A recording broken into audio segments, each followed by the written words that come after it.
One of the major standouts for the Vital Signs report is homelessness is not the top concern for the public anymore. But homeless advocates say that doesn't mean the problem no longer exists.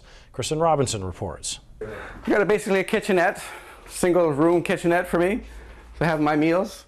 At risk of becoming homeless last May, Bruce Hislop now has a place to call home in one of 36 units of supportive housing. I do feel extremely lucky. Here's my shower, soap for my head. The 55-year-old's apartment, along with the others in Olympic Vista, was relocated after housing athletes during the 2010 games. Hislop is one of 62 people placed in private market housing in the last year, with the help of Greater Victoria's Coalition to End Homelessness. I'm glad I mentioned these things to this person who was an outreach worker. I was dreaming of moving to someplace, but I'm glad I just opened up and actually finally said something. A year ago, a drive down Pandora Avenue looked like this. Campers and tents strewn across the 900 block.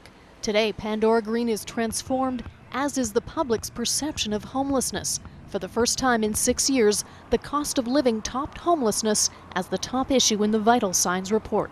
It's certainly not a hidden issue, and it's one that we continue to keep our top priority. We need to separate the greening of Pandora.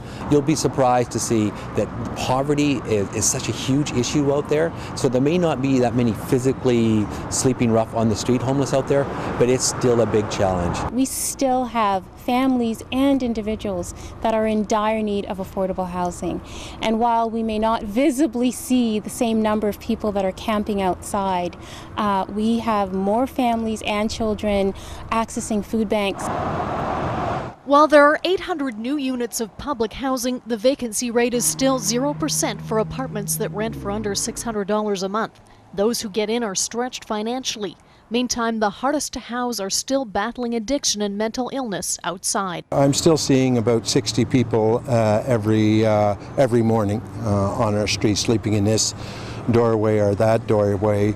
Recently, the coalition is doing such a good job, have run out of subsidies to help people. Here's my bed.